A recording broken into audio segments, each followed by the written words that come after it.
Hello दोस्तों, कैसा सभी लोग। आप सभी का आपका अपना चैनल IND मैथ रिजल्ट्स में आपका स्वागत है और मेरा नाम नीतीश चौधरी है। हम लोग लाभ और हानि का सवाल देख रहे थे। चलिए उससे आगे हम लोग सवाल देखते हैं। और ये सीजीएल के मेंस में पूछा गया प्रश्न 1 मिनट के अंदर कर सकते हैं। 1 मिनट के अंदर, जैसे में आप जब इसको बाय प्रोसेस से कीजिएगा, मतलब बेसिक से कीजिएगा तो इसमें वक्त लगा, लेकिन हम लोग इस तरीका से बनाएंगे जिसमें 1 मिनट के अंदर हो सकता है। चलिए हम लोग देखते हैं। सवाल कहता है किसी वस्तु का क्रय मूल्य बिक्री के लिए उसके अंकित मूल्य का 80% है। 12% का एक बट्टा देने के उपरांत मतलब होता है बाद, व्यापारी का लाभ प्रतिशत कितना होगा। किसी वस्तु का क्रय मूल्य बिक्री के लिए उसके अंकित मूल्य का 80% है। समझिए आप, हम लोग माना वस्तु का CP बराबर 100 रुपया। अब क्रय मूल्य 100 रुपया, क्रय मूल्य 100 रुपया। ये सीजीएल के मेंस में पूछा गया प्रश्न। कहता किसी वस्तु का क्रय मूल्य बिक्री के लिए उसके अंकित मूल्य का 80% है। मतलब अंकित मूल्य का 80% ये क्रय मूल्य के बराबर है। 80% अंकित मूल्य का 80%। कोई भी चीज अपने आप में 100 होता है, 100%। तो 100 अंकित मूल्य 100%, अंकित मूल्य का 80% क्रय मूल्य के बराबर है। मतलब ये 80% बराबर कितना, 100। अब कोई भी चीज अपने आप में 100 होता है तो ये 100%, ये 100%। 100% का क्या मतलब, 100 गुना 100, ये बट्टा 80। तो ये 5 से ये 4 से कैंसिल हो जाएगा। 4 को 25 बार पढ़ने के बाद मतलब 125 हो जाएगा। ये 125 और ये 125 क्या है, ये एमपी है। ये एमपी मतलब मार्क प्राइस, और मार्क प्राइस मतलब क्या, अंकित मूल्य। ये अंकित मूल्य एमपी 125 का मतलब मार्क प्राइस। क्रय मूल्य 100 रुपया, क्रय मूल्य 100 रुपया, अंकित मूल्य कितना, 125 रुपया। फिर आगे कहता है 12% का एक बट्टा देने के बाद व्यापारी का लाभ प्रतिशत कितना होगा। हम लोग बट्टा, छूट किस पर देते हैं, छूट हमेशा अंकित मूल्य पर होता है। छूट हमेशा अंकित मूल्य पर होता है। तो ये 12% का इसमें छूट देंगे तो ये 125, ये 125 है। डिस्काउंट बराबर डिस्काउंट 125, अब 12% का छूट दें मतलब क्या, 88। कोई भी चीज अपने आप में 100 होता है, 100 में से 100 का 12% 12 होता है। 100 में से 12 घटा 88, 88 अब प्रतिशत, तो ये 88 है। और जब प्रतिशत के चिन्ह को हटाएंगे तो बट्टा में 100। ये कितना 4 बार में, ये 5 बार में कैंसिल। ये 4 से कितना बार, 22 बार। ये 22 बचे कितना, ये 4 है। ये 22 बचे कितना, 110। 110 डिस्काउंट के बाद इसका एसपी कितना हो गया, ये एसपी है, ये एसपी। देखिए खरीदे कितना है, 100 में। खरीदे कितना है, 100 में। मार्क प्राइस कितना है, मार्क प्राइस कितना, 125। बेचे कितना, 110 में। अब लाभ हुआ कि हानि हुआ, पहले खरीदे कितना है, बेचे कितना में। यहां से लाभ या हानि पता चलता है। तो खरीदे है 100, बेचे है 110 में, लाभ हुआ। और लाभ हुआ कितना, यहां कहता है लाभ, व्यापारी का लाभ प्रतिशत निकाल। यहां पता कितना रुपया का लाभ हुआ, तो 10 रुपया का लाभ हुआ। कितना प्रतिशत का लाभ हुआ, तो प्रॉफिट प्रतिशत बराबर 10 का लाभ हुआ है। क्रय मूल्य 100 गुना 100, ये 100 और 100 कैंसिल, मतलब ये 10%। यही आंसर। इसका अगला सवाल क्या कहता है, अगला सवाल कहता है एक व्यक्ति ने अपनी घड़ी 75 रुपया में बेची। एक व्यक्ति ने अपनी घड़ी 75 रुपया में बेची और उसे लागत मूल्य के बराबर लाभ प्रतिशत मिली। एक व्यक्ति है जो अपना घड़ी 75 रुपया बेचा और उसको लाभ कितना हुआ, उसको लाभ लागत मूल्य के बराबर, यह कहता है अपनी घड़ी 75 रुपया बेची और उसे लागत मूल्य के बराबर लाभ प्रतिशत मिली। घड़ी का क्रय मूल्य क्या है? तो हम लोग मानेंगे माना घड़ी का सीपी बराबर x रुपया। ये x क्या है? रुपया। ये x रुपया कहता एक व्यक्ति ने अपनी घड़ी 75 रुपया बेची और उसे लागत मूल्य के बराबर लाभ प्रतिशत में, और लागत मूल्य कितना? लाभ प्रतिशत बराबर x।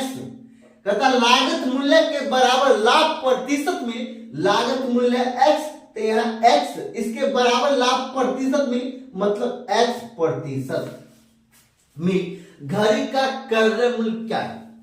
ये x रुपया में खरीदी गई है और कोई भी चीज अपने आप में 100% होता है और कहता है लाभ प्रतिशत x प्रतिशत मिली है, तो 100 ये x रुपया है, ये क्या है? ये क्या है? क्रय मूल्य x रुपया और हमको x प्रतिशत का लाभ मिला है। कोई भी चीज अपने आप में 100 होता है तो 100 लाभ मतलब क्या? जब हमको एसपी बनाना होगा तो क्या होगा? तो क्रय मूल्य अब प्लस लाभ प्रतिशत, क्रय मूल्य प्लस लाभ प्रतिशत, तो क्रय मूल्य x, क्रय मूल्य कितना? x। अब कोई भी चीज अपने आप में 100 होता है तो ये x अपने आप में 100 है, तो और लाभ कितना हो? लाभ कितना हो? x प्रतिशत, तो 100 ये 100 अब प्लस x ये प्रतिशत, अब बराबर कितना? 75 रुपया। ये 75 रुपया x रुपया में खरीदे, 100 प्लस x, कोई भी चीज अपने आप में 100 होता है तो x प्रतिशत का लाभ हुआ, मतलब 100 प्लस x प्रतिशत 75 रुपया में हम लोग बेच दिया। जब यहां से प्रतिशत के चिन्ह को हटाएंगे तो ये बट्टा में कितना हो जाएगा? 100 हो जाएगा। अब ये x, ये यहां पे आप गुना करेंगे, ये 100 गुना x तो 100x, अब प्लस x गुना x तो x स्क्वायर, ये क्रॉस गुना हो जाएगा, ये क्रॉस गुना हो जाएगा, ये क्रॉस गुना, यहाँ कुछ नहीं मतलब 1 है, तो यहाँ इस सब को गुना किया तो इतना ही होगा, जब 1 से गुना किया तो उतना ही होगा जितना यहाँ था, यहाँ है। अब 100x प्लस x स्क्वायर, ये 100 गुना 75 बराबर 75, ये 75। ठीक, अब क्या? x स्क्वायर प्लस 100x अब माइनस 75 अब बराबर 0। अब इसका फैक्टर कैसे निकालें? फैक्टर निकालेंगे, ये 75 का गुणनखंड करेंगे। जब 75 का गुणनखंड होगा ये 75 2 से लगाएंगे तो कितना होगा? ये 2 से लगाएंगे तो कितना होगा? 3750। अब 2 से लगाएंगे तो कितना होगा? ये 1800, ये 1875। फिर 2 से लगाएंगे तो कितना होगा? 1875, सॉरी अब 3 से लगेगा। अब 3 से लगाएंगे तो 6 2 5 625। अब कितना से लगेगा? 3 से नहीं लगेगा। अब क्या लगाएंगे? 5 से, तो कितना? 125। फिर 5 से लगाएंगे तो ये 25 रहेगा। फिर 5 से लगाएंगे तो ये 5 रहेगा। फिर 5 से लगाएंगे तो ये 1 हो जाएगा। अब हमको टूटता कैसे? हम यहाँ पे ऐसे तोड़ेंगे, जो गुना करने पर 7500 हो जाएगा और जोड़ने और घटाने पर 100 होना चाहिए।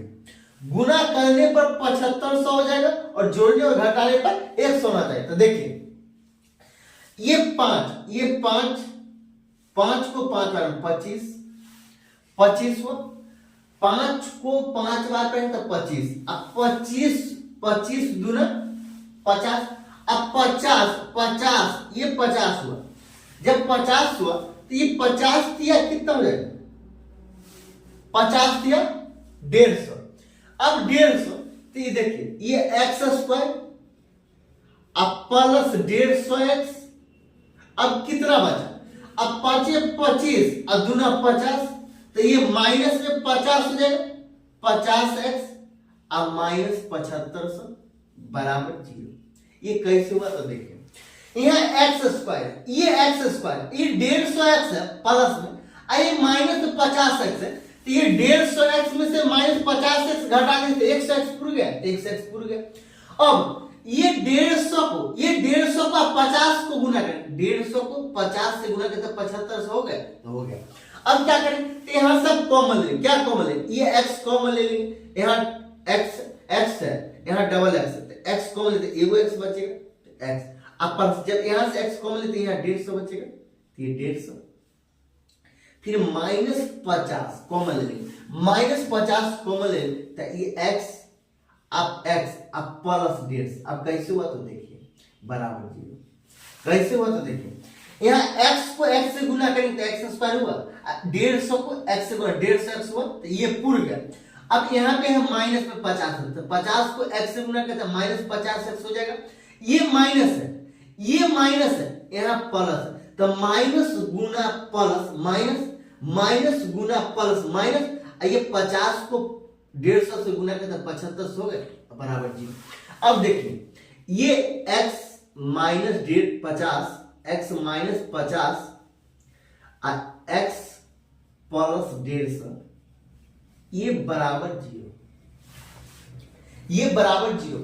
अब बताइए यहाँ x का मान, यहाँ पे x का मान 50 हो जाएगा, ऐसे यहाँ ऐसे लिख सकते हैं ना, x माइनस 50 अब बराबर 0, इसीलिए x बराबर 50, x बराबर 50, यहाँ x प्लस 150 बराबर 0, इसीलिए x बराबर 150, ये माइनस में हो जाएगा, x बराबर 150, ये माइनस में 150, यहाँ माइनस अमान्य होगा, ये गलती है, ये सही है, इसका x का मान 50, यही आंसर है, x का मान 50 है, यही आंसर है।